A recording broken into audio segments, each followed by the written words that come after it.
Hi, everyone. Welcome to Smile with Sandbox. And today you're going to hear from Pat OConnor of Blackwood. Uh, Blackwood is a company that really helps families work through transitioning, say, of wealth and estates and businesses, and really focus on the soft side of how that works. How do the family dynamics work? You'll hear Pat speak to that specifically. You're also going to hear how Pat sees kind of the next 6 months to a year with the reluctance of people to get together again, but the need and the real want of people to be able to get in the same room with each other and share a hug. And you'll hear him speak about that, as well as Pat looking to roll his program across Canada. And you'll hear a story behind that and how he's going to leverage tech platforms to make that happen. Thanks, Rod. It's great to see you again. It's Pat OConnor. I'm based here in Winnipeg, but I have an office in Alberta and spend a lot of time traveling in Western Canada. The focus of Blackwood is all about planning with multi-generational families, helping facilitate discussions around transition and all the complexities that come with that. So it's a very much a business that's geared towards helping families achieve success as they transition either an operating company or investments to the next generation. Where was the corporate world really missing out on supporting these types of families? The planning industry back then was really set up, in my opinion, with a product focus, not a planning focus. And so I saw an opportunity after reading a lot of books, talking to lots of people, to focus a business, create a business that was focused around asking the why questions and helping business owners and their families sort out the why stuff versus how to do everything. But fast forward to 21 years, and it's certainly a way to provide objective advice and counsel to these families. I'm friends with some of the people that you've worked with, and just how the softer side of family and relationships, and when you say communication, just how vital it is to really keeping a family together. There's a lot of dynamics going on within those families, and I know that you guys at Blackwood really have the methodology to support families through that and put them in a good place to be successful in the transitions that you talk about. How did your clients manage through this pandemic? What did you see happening?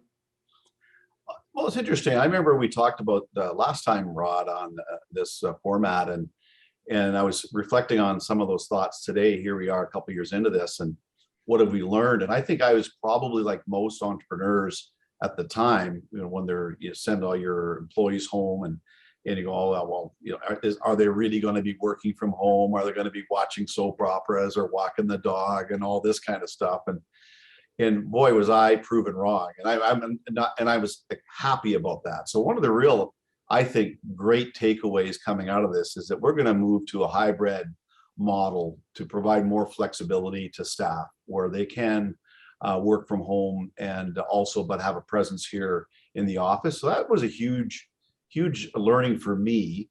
And I think we're creating a better environment for our team. Whereas COVID hadn't happened, we would have been a very traditional 9 to 5, come to the office program.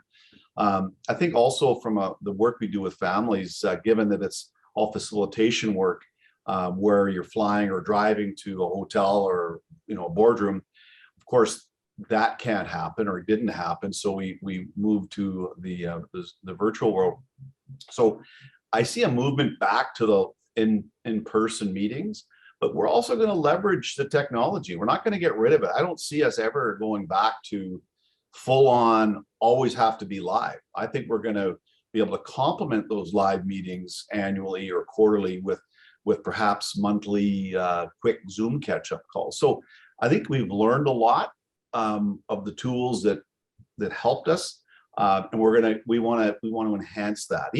Even something as simple as DocuSign, where or other brands I'm sure out there, but having to go see somebody to get something to actually signed in a wet signature Like that's not going to happen probably ever again. So I think there's been a lot of tools that we're going to embrace. Was there anything that you saw as a pattern that you hadn't seen prior to this pandemic? It's one thing to have a differing opinion about COVID and a pandemic with your buddies or the general public. It's another thing entirely when that conflict is within the family unit. And I saw lots of that. Skills around communication, skills around conflict management, skills around running an effective family meeting are all things that we're going to really probably need to ramp up in the next years to come. Because everybody was isolated, did that create problems within family circles that you hadn't seen prior to the pandemic?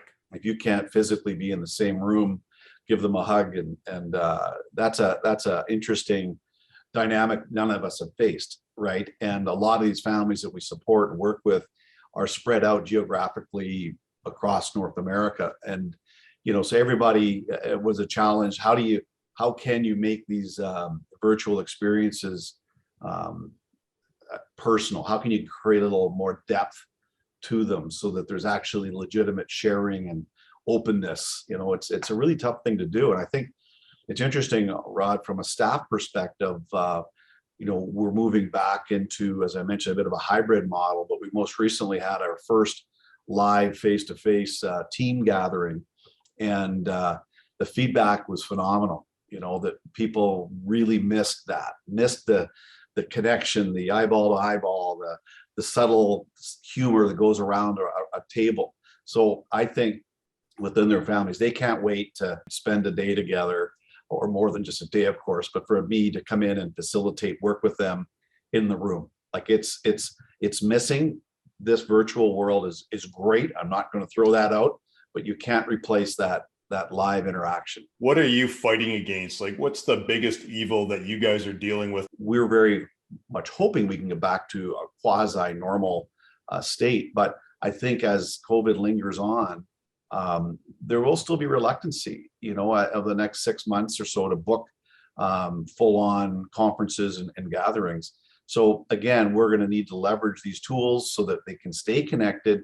So that would be, I think the real challenge for all of us is going to be, at what point do we try to just re-engage and deal with what we've got around us? So I think it's going to be a challenge for a while still, but we've learned we can still keep people connected, and we'll keep on that. But from a business challenge, we would very much like to be, meeting families in their own spaces and doing their own things, but there's still some safety concerns around that. How do you think that Blackwood's a better version of itself as we come through the other side of this? We're looking at a model that will expand our business across the country and have advisors, like-minded advisors, working with us from coast to coast, and being able to onboard those people way more effectively than having to fly into Winnipeg or Calgary for a week of training.